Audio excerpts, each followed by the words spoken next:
let me start off by saying you're welcome, because I'm about to give you a longer video than many in the recent past. Because I'm on my way to get a picture taken. I'm not going straight home. And the reason I'm getting this picture taken is because we're going to China. I think I've mentioned this before, but it is becoming more and more real. About 6 weeks, let's say October 10th, and we're leaving on November 26th. So about 6 weeks from now, we will be headed to China. And 7 weeks. 7 weeks from now, we'll be headed to China. Very, very excited about it, but there's a lot of hoops to jump through when you're going to a foreign country, especially one like China. Even just for a visit. So I have spent the last 45 minutes of my day filling out applications for visas. And with one of those comes the necessity to take a photo or affix a photo to the application. Well, Mary Jane and Ellie have theirs because they got their passport photos taken recently.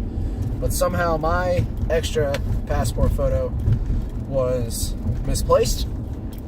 So I am headed up to the pharmacy, Walgreens. Head up to Walgreens to get my passport photo taken.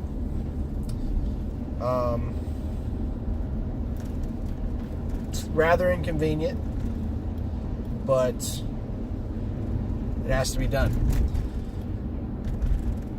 That's not the only thing I want to talk about. That's just a short little tidbit. That's what I'm doing. That's why this video is a little bit longer, because I have more time.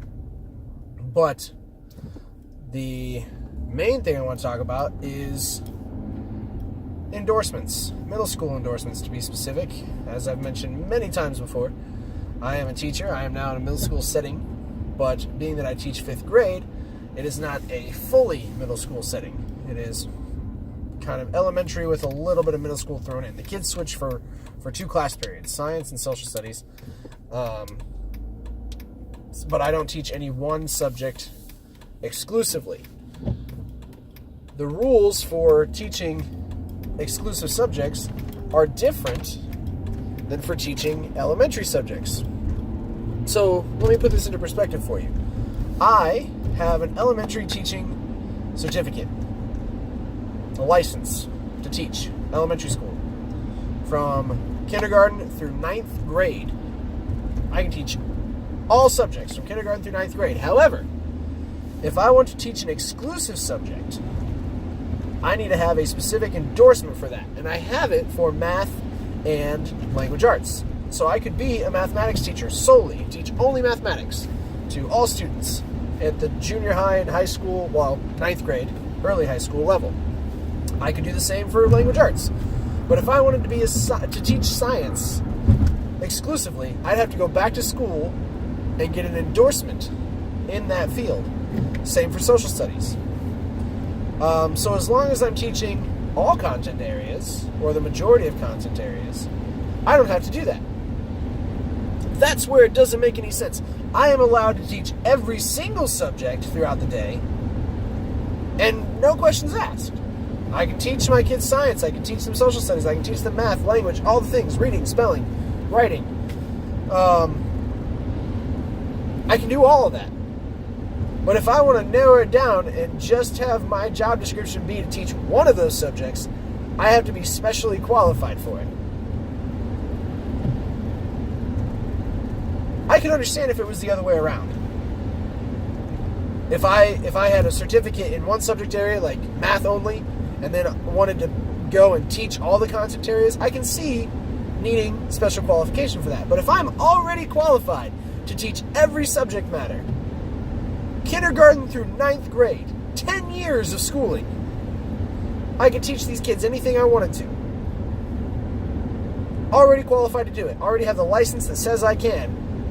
But when I want to, or if I wanted to, or if I was requested to by administration to switch to a specific content area, I'd have to get special endorsement in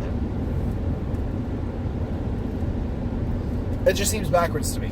That's like saying, I don't know, if you're at a restaurant, and I'm just shooting from the hip here. If you're at a restaurant and a dish comes with a specific set of ingredients, and you want to take out some of those ingredients. Let's say you're getting a salad. Here's an example.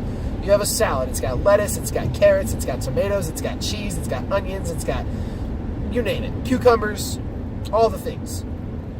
And this salad costs $6. And you tell the waiter or waitress, I would rather have that salad with just the lettuce and the tomatoes, please. No carrots, no onions, no cucumbers, just none of the extras. Just the lettuce and the tomatoes. And by doing that, you now have to pay $8. You're asking for less of their material. You're saving them money by not using their ingredients. And you have to pay $3 or $2 more, 33% more in order to do that. In order to get less, to do less, to have less, you have to pay more. Now, it's not the exact same thing, because by teaching a specific content area, it doesn't mean I'm doing less. It just means there's, well, I'm not even going to say there's less planning involved, because there's not. Because you're having multiple classes. You're not teaching one class the same thing 4 times. You're teaching 4 different classes the same thing 1 time. So there's a certain element of planning involved there. But it's backwards, in my opinion. And if you are a teacher, or you know a teacher, or you just want to give your 2 cents about how you think this should go down, we're opening up a big can of worms here. Feel free to leave a comment down below, and I will talk to you tomorrow.